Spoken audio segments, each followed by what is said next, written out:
Good morning to all students. Class 10 के geometry के similar triangle classes का ये सेकंड क्लास है।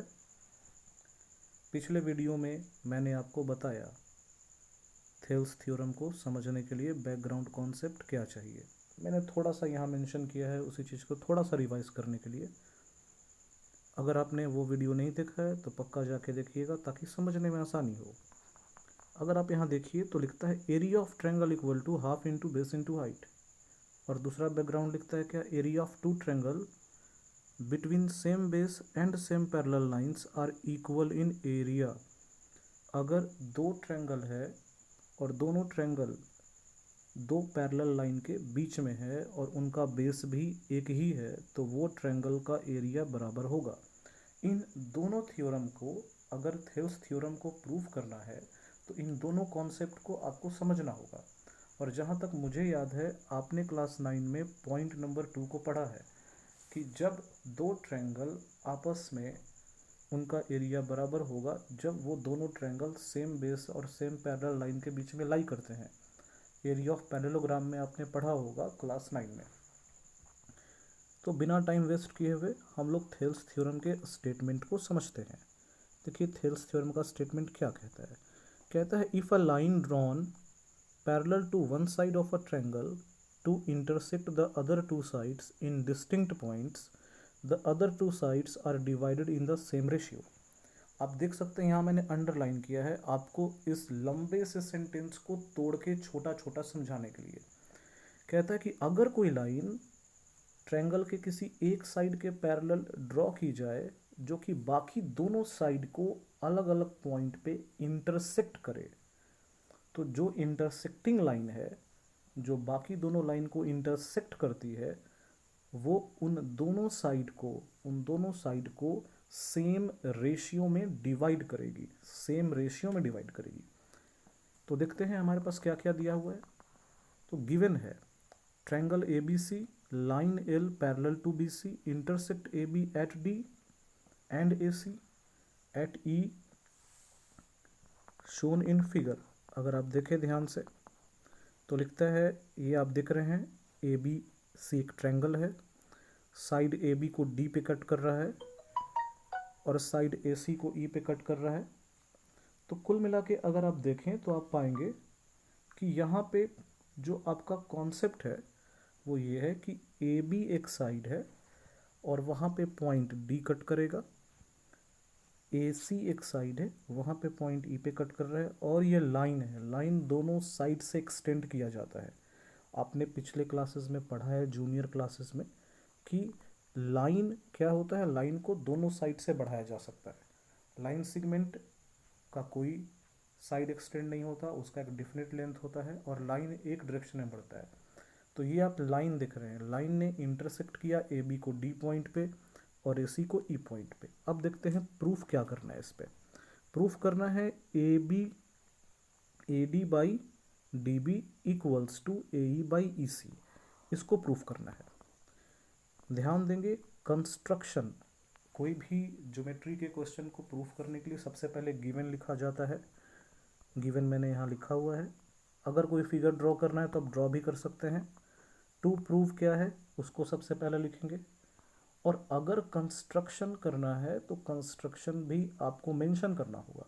देखिए कंस्ट्रक्शन क्या होता है, कुछ एडिशनल इंफॉर्मेशन जिसको ऐड करके आप ज्योमेट्रिकल स्टेटमेंट को प्रूव कर रहे हैं वो कंस्ट्रक्शन कहलाता है। यहाँ हम लोगों ने 3 पॉइंट पे कंस्ट्रक्शन किया। सबसे पहले हम लोगों ने क्या किया, बी ई और सी डी को ज्वाइन किया, दूसरा E L perpendicular A B किया, और तीसरा D M perpendicular A C किया। हम लोग दूसरे पेज में देखेंगे। अब तक आपको मैं एक इम्पॉर्टेंट पॉइंट बता दूं, always use dotted line to show construction. आप जब भी कंस्ट्रक्शन बनाएंगे तो डॉटेड लाइन का इस्तेमाल करेंगे। तो देखिए यहाँ सॉल्यूशन एरिया है हमारा। वैल्यू पॉइंट्स क्या है इसको भी हम लोग समझेंगे, लेकिन उससे पहले हम लोग समझेंगे कि थेल्स थ्योरम को प्रूफ कैसे करेंगे। तो मैंने आपको बताया था कि कंस्ट्रक्शन हम लोगों ने किया है, क्या किया था, E L perpendicular A D, D M perpendicular A E, फिर हम लोगों ने ज्वाइन किया था बी ई और डी सी को। अब देख सकते हैं D M perpendicular A C, E L perpendicular A B, B और सी डी को हम लोगों ने ज्वाइन कराया। अब देखिए, मैंने आपको बोला था कि एरिया के कॉन्सेप्ट का इस्तेमाल होगा, और देखिए यहाँ हम लोग इसको यूज़ भी कर रहे हैं। कैसे यूज़ कर रहे हैं देखिए, area of triangle A D E, आप देखिए कहाँ है, A D E equal to half into base into height. Here A D taken as base, अगर आप ए डी को बेस मानेंगे तो ई एल परपेंडिकुलर बनेगा, तो हमने मेंशन किया half into A D into E L. अब ये आप बेटर समझ पा रहे होंगे क्योंकि आपने पिछले वीडियो में देख लिया है कैसे एरिया को हम लोग कैलकुलेट करते हैं। Again area of B D E, ये बी डी ई है, देखिए बी डी ई ट्रायंगल दिख रहे हैं आप, बी है यहाँ, डी है यहाँ, ई है, बी डी ई। थोड़ा मैं आपको और जूम करता हूँ, ये देखिए area of triangle B D E, B D E, ये पॉइंट देखिए बी डी ई, एक स्केलियन ट्रायंगल की तरह आपको लग रहा होगा बी डी ई। कुछ बच्चे यहाँ कंफ्यूज होते हैं और डी ई को हाइट मान लेते हैं, यही मिस्टेक हो जाता है। Do not think D E as a height, I repeat, D E को हाइट मत मानिए। यहाँ पे आपको मैंने पिछले वीडियो में बताया है, एक्सटर्नल एल्टीट्यूड के बारे में पिछले वीडियो में बताया आपको। तो ट्रायंगल बी डी ई का एरिया निकालने के लिए हम लोगों को एक एक्सटर्नल एल्टीट्यूड ड्रॉ करना पड़ेगा, ई एल। आप देखिए बी डी ई ट्रायंगल है, तो इस पॉइंट से हमने इसके बेस को बाहर तक लेके गए। ट्रायंगल बी डी ई का बेस बी डी है, और यहाँ से डी पॉइंट को बाहर तक लेके गए, और ये जो पॉइंट बाहर तक गया, पॉइंट एल तक, तो यहाँ एक्सटर्नल एल्टीट्यूड ई एल है। यानी ट्रायंगल बी डी ई का आपको अगर एरिया कैलकुलेट करना है, उसके लिए आपने ई एल को हाइट माना, अल्टीट्यूड माना। ये एक इमेजिनरी लाइन है, that is called external altitude, जिसके बारे में हम लोगों ने पिछले वीडियो में पढ़ा है। तो अब हम लोग आते हैं इसके एरिया पे, तो आप देख सकते हैं area of B D E half into base into height, it means 1/2 into B D into E L.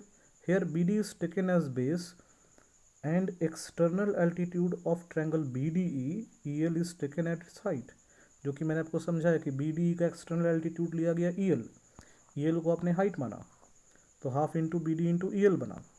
अब हम लोगों ने इन दोनों ट्रायंगल को क्या किया है, उसका रेशियो निकाला है एरिया का।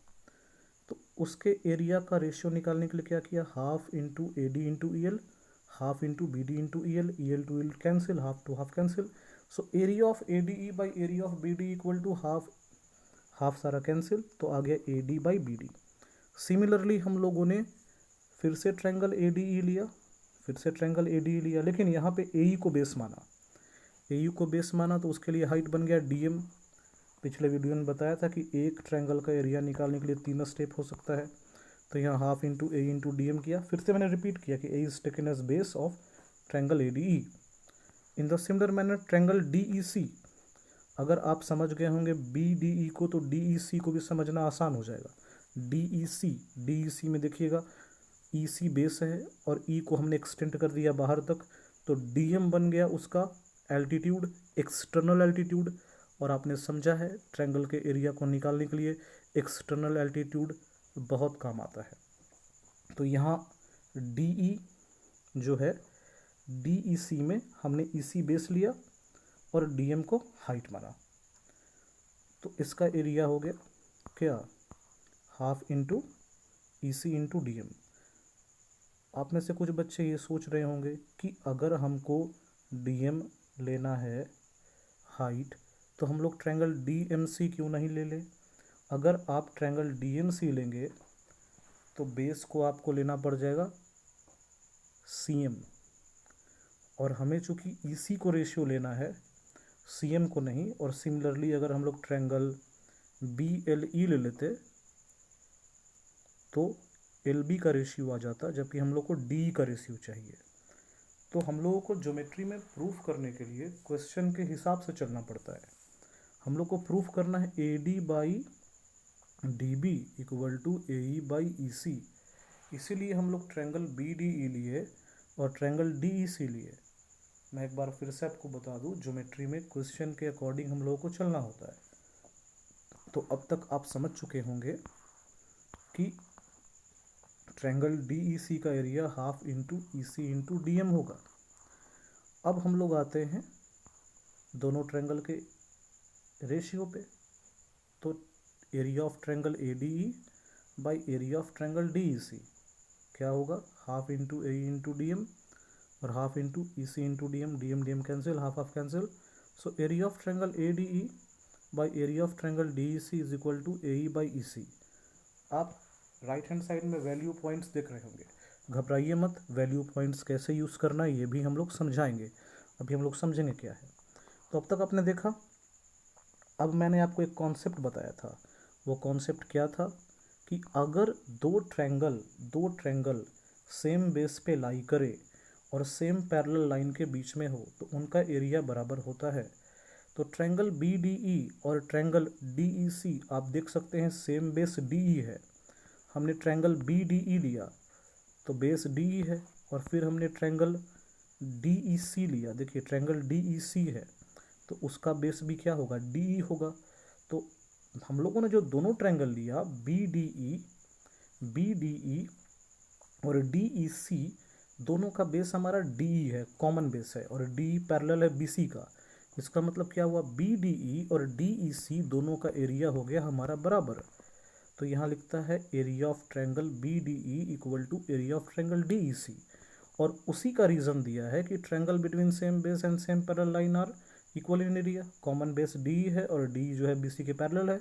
फिर से आप देख लीजिए, कॉमन बेस यहाँ DE है और D और BC पैरेलल है। यहाँ तक आप समझ चुके हैं। तो इसका मतलब क्या हुआ, area of triangle BDE area of triangle DEC के बराबर है। तो हम लोग लिख सकते हैं क्या, area of triangle ADE by area of triangle BDE is equal to area of triangle ADE by area of triangle DEC। ध्यान दीजिएगा, ADE और ADE बराबर है और BDE और DEC बराबर है। तो हम लोग जो है DEC की जगह BDE लिख सकते हैं, तो दोनों बराबर होगा। इसका मतलब एरिया ऑफ ट्रायंगल ADE और BDE को हम AD बाई DB लिखेंगे और ADE by DEC is equal to AE by EC लिखेंगे। फिर से एक बार समझ लीजिए, ध्यान से समझिए, ADE और ADE बराबर है और BDE और DEC अभी हम लोग बराबर प्रूफ किए, तो हम लोग AD बाई DB, चूँकि एरिया ट्रायंगल ADE और BDE का रेशियो आ चुका है AD बाई DB, और ADE और DEC का रेशियो AE बाई EC आया है, तो दोनों को अगर हम कैलकुलेट करेंगे तो AD by DB is equal to AE by EC आ जाएगा। यहाँ तक तो कोई दिक्कत नहीं होना चाहिए आपको। कोई भी प्रॉब्लम होगा आप कमेंट बॉक्स में मेंशन करेंगे, मैं उसको एक्सप्लेन करूँगा। अब मैं आपको बताता हूँ ये वैल्यू पॉइंट्स क्या है। हर मैथमेटिक्स में कुछ वैल्यू पॉइंट्स होते हैं स्टूडेंट्स। वैल्यू पॉइंट्स का मतलब है उन पॉइंट्स को अगर आप ध्यान से समझेंगे तो गलती नहीं होगी। तो सबसे पहला वैल्यू पॉइंट्स मैंने इस ट्रायंगल से आपको बताया है, छोटा सा ट्रायंगल बना है ABC, और आपको याद होगा पिछले वीडियो में मैंने आपको बताया था एक ट्रायंगल को 3 तरह से आप एरिया निकाल सकते हैं।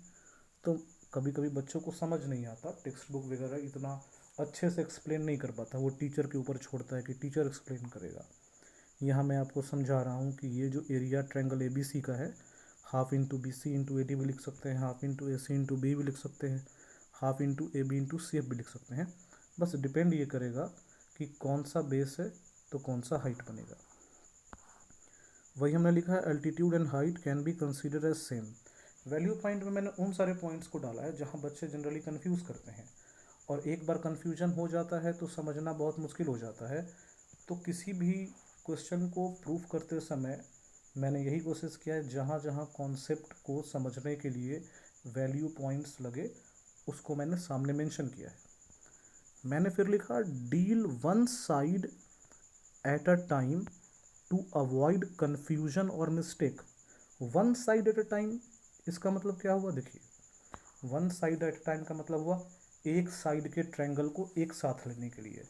जैसे आपने ट्रायंगल ADE लिया तो उसके साथ ट्रायंगल BDE लिया, आपने ट्रायंगल ADE लिया उसके साथ BDE लिया, ADE BDE, तो एक साइड का ट्रायंगल। सिमिलरली फिर ADE DEC, एक टाइम का ट्रायंगल। तो एक साइड का ट्रायंगल एक बार लेना है आपको, ADE और BDE एक साथ, फिर ADE और DEC एक साथ। एक साथ जब आप ट्रायंगल को लेंगे तो मिस्टेक कम होगा, क्योंकि आपको याद रखिए मैंने पहले भी बताया कि ज्योमेट्री के क्वेश्चन को बनाने के लिए क्वेश्चन के अकॉर्डिंग चलना होता है। क्वेश्चन में कहता है प्रूफ करना है A D by D B equal to A E by E C, इसलिए हमने ए डी ई लिया, फिर बी डी ई लिया, सिमिलरली फिर ए डी ई लिया और डी ई सी लिया। तो क्वेश्चन के हिसाब से चलेंगे, काम आसान होगा। तो यहाँ पे इसलिए हमने लिखा कि deal one side at a time to avoid confusion और मिस्टेक। कोई भी कन्फ्यूजन या मिस्टेक को अवॉइड करने के लिए एक साइड से आप लीजिए, आसान होगा। फिर कहता है to understand any theorem learn the background concept of theorem, जो कि मैंने पिछले वीडियो में आपको बैकग्राउंड कॉन्सेप्ट बताया। तो कोई भी आप थ्योरम पढ़ रहे हैं तो उसका बैकग्राउंड कॉन्सेप्ट को प्लीज समझ लीजिए। और इसमें बेसिक कॉन्सेप्ट ऑफ रेशियो भी पता होना चाहिए। देखिए रेशियो का डेफिनेशन क्या होता है। रेशियो का कॉन्सेप्ट ये है कि सेम क्वांटिटी का रेशियो निकलता है, डिस्टेंस का रेशियो डिस्टेंस के साथ निकलेगा, वेट का रेशियो वेट के साथ निकलेगा, उसी तरह से एरिया का रेशियो एरिया के साथ निकलेगा। आप एरिया का रेशियो पेरीमीटर के साथ नहीं निकाल सकते, वो रॉन्ग हो जाएगा। यही कहता है रिवाइज इट। ध्यान दीजिए, आप भूल जाते हैं ज्योमेट्री क्योंकि प्रूफ करना होता है। आज मैंने आपको पढ़ाया तो 7th डे रिवाइज कर लीजिए, फिर 21st डे रिवाइज कर लीजिए और फिर 45th डे रिवाइज कर लीजिए, ये आपका हो जाएगा। Use separate equation for expressing the area of triangle in ratio. जैसे कि मैंने आपको बताया, हर ट्रायंगल के एरिया के रेशियो निकालने के लिए मैंने इक्वेशन का यूज़ किया है। यहाँ फर्स्ट इक्वेशन है बॉक्स में, यहाँ सेकंड इक्वेशन है बॉक्स में। अगर इक्वेशन को सेपरेट रखेंगे तो समझना आसान होगा। Acquiring the basic understanding of common base and area between the parallel line, जो कि मैंने बताया कॉमन बेस। फिर से मैं आ जाऊँ तो ये कॉमन बेस है और कॉमन पैरेलल लाइन के बीच आपका जो ट्रायंगल बना है उसका एरिया बराबर होता है। ये आपको पता होना चाहिए थेल्स थ्योरम को प्रूव करने के लिए। तो जहाँ जहाँ मुझे लगा है मैंने वैल्यू पॉइंट्स को ऐड किया है ताकि समझना आपको आसान हो। और फिर क्या है कि अब जो सबसे इम्पोर्टेंट बात होता है कि अगर आपने इसको प्रूफ कर लिया तो एक इम्पॉर्टेंट रिजल्ट है, क्या थेल्स थ्योरम केवल पार्ट वाइज साइड को लेगा। पार्ट वाइज साइड को लेने का मतलब क्या थेल्स थ्योरम से A D by D B is equal to A E by E C इतना ही तक प्रूफ होगा या इसके आगे तक भी प्रूफ होगा। तो इसी को समझने के लिए हम लोगों ने एन इम्पॉर्टेंट रिजल्ट किया। एन इम्पॉर्टेंट रिजल्ट का मतलब हम लोगों ने यहाँ पे वन दोनों साइड ऐड किया, adding one to both side, check करने के लिए कि क्या और पॉसिबिलिटी हो सकता है इसमें। तो जैसे ही हमने वन ऐड किया तो A D plus D B by D B is equal to A E plus E C by E C, तो A B by D B is equal to A C by E D आ गया। यानी अगर हम चाहे तो पूरे side का रेशियो निकाल सकते हैं, पूरे साइड का रेशियो एक पार्ट से भी निकाल सकते हैं। कहने का मतलब हुआ क्या कि थेल्स थ्योरम में आपने क्या पढ़ा, A D by D B is equal to A E by E C. तो इसका मतलब ये भी हो सकता है A D by A B is equal to A E by A C, और इसका मतलब ये भी हो सकता है B D by A B is equal to E C by A B A C. यानी कुल मिला के आप सारे साइड का रेशियो निकाल सकते हैं। तो ये है आपका थेल्स थ्योरम का बेसिक कॉन्सेप्ट। मैं फिर से आपको बता दूं कि ज्योमेट्री को जितना हम लोग हार्ड समझते हैं नहीं, बस तरीका पता होना चाहिए। अगर हमें तरीका पता है कि कैसे ज्योमेट्री को पढ़ना है तो हमारे लिए ये चीज़ें आसान हो जाती है। थेल्स थ्योरम 4 मार्क्स का क्वेश्चन है। आप जितने अच्छे से इसको एक्सप्लेन करके समझ पाएंगे, समझना काफ़ी आसान होगा। बेसिकली बच्चों से मिस्टेक कहाँ कहाँ होता है ये भी आप जान लीजिए कि आप जनरली जल्दबाजी में कहाँ कहाँ गलतियाँ करेंगे। सबसे पहले ट्रायंगल को किस ऑर्डर में लेना है, तो ए डी ई को लीजिए, फिर बी डी ई को लीजिए, उसका रेशियो निकालिए, फिर ए डी ई को लीजिए और फिर डी ई सी को लीजिए, उसका रेशियो निकालिए। यहाँ भी एक मिस्टेक बच्चों से कॉमन हो जाती है, क्योंकि मैथ्स बनाते समय एग्ज़ाम हॉल में प्रेशर होता है टाइम के कमी होने का। उस समय ए डी ई का एरिया निकालते समय दोनों बार एक ही फॉर्मूला बच्चा यूज़ कर देता है। जैसे half into A B into E L लिया तो अगले बार में भी half into A B into E L ले लेता है, यहाँ मिस्टेक हो जाती है उससे। तो यहाँ ध्यान देना है कि एक बार आपने half into A D into E L लिया तो अगली बार half into A E into D M लेना है। ये आपको तब याद रहेगा जब आपको ये याद रहे कि प्रूफ कहाँ करना है, प्रूफ क्या करना है। ज्योमेट्री में आप याद रखिए एक फिलॉसफी है, जब आपकी लंबी यात्रा हो तो याद रखिए कहाँ के लिए चले थे, कहाँ तक पहुँचे हैं, और क्या जो आपने रास्ता लिया है वो सही है या नहीं। तो प्रूफ करना है A D by D B equal to A E by E सी।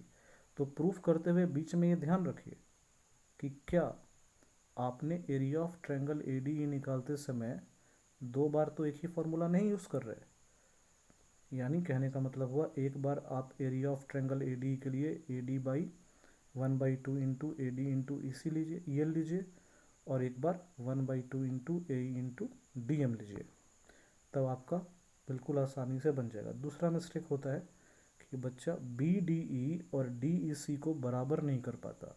क्यों नहीं कर पाता? क्योंकि उसके माइंड से ये थ्योरम स्लिप कर जाता है कि जब दो ट्रायंगल का बेस सेम हो और दोनों सेम पैरेलल लाइन पे हो तो दोनों ट्रायंगल बराबर होता है एरिया में। अगर आप ध्यान से इस फिगर को देखिएगा तो आप देख पाएंगे डी ई सी भी एक ट्रेपिज्म भी है। ट्रेपिज्म क्यों है? क्योंकि डी ई और बी सी पैरेलल लाइन है। आपको पता है एक क्वाड्रिलेटरल कब ट्रेपिज्म बनता है? जब एक पेयर पैरेलल लाइन का इक्वल होता है। तो आप कह सकते हैं कि एक ट्रेपिज्म के अंदर दो ट्रायंगल बनाए जा सकते हैं जिनका एरिया बराबर हो सकता है। तो अगर आप ध्यान से देखिएगा तो ट्रायंगल बी डी ई और ट्रायंगल डी ई सी का बेस जो है वो डी ई है, और डी ई बेस होने के साथ साथ डी ई और बी सी पैरेलल लाइन है। इसीलिए ट्रायंगल डी ई सी और ट्रायंगल बी ई सी का एरिया बराबर होगा। और यही हम लोगों ने यहाँ लिखा भी है, ट्रायंगल बी ई सी और ट्रायंगल डी ई सी का एरिया बराबर है, बी डी ई और डी ई सी का एरिया बराबर है। यहीं पे बच्चों से मिस्टेक होती है। अगर इन पॉइंट्स को आप ध्यान में रखेंगे तो यकीन मानिए थेल्स थ्योरम आपसे गलती नहीं होगी। और फिर से मैं आपको रिपीट कर रहा हूँ, इस थेल्स थ्योरम से काफ़ी क्वेश्चंस पूछे जा सकते हैं इसके एप्लीकेशन पे। स्पेशली आप ये डायग्राम याद रखिएगा, क्योंकि नेक्स्ट वीडियो में हम लोग थेल्स थ्योरम से क्वेश्चंस बनाएंगे, प्रूफ बेस्ड क्वेश्चन, जिसमें ट्रेपिज्म से रिलेटेड काफ़ी क्वेश्चन होंगे आपके पास। तो आप याद रखिएगा कि ट्रेपिज्म क्या है। तो आपका आज का असाइनमेंट है, आप ट्रेपिज्म के प्रॉपर्टी को स्टडी कीजिए। थेल्स थ्योरम से रिलेटेड कोई भी डाउट, कोई भी क्वेरी हो, आप मुझे नीचे कमेंट बॉक्स में लिख के पूछ सकते हैं। आपकी और भी कोई डाउट, कोई भी क्वेरी, किसी टॉपिक पे आप वीडियो चाहते हैं, आप वो भी मुझे लिखिए, मैं उसको बनाने की कोशिश करूँगा। Okay students, have a nice day.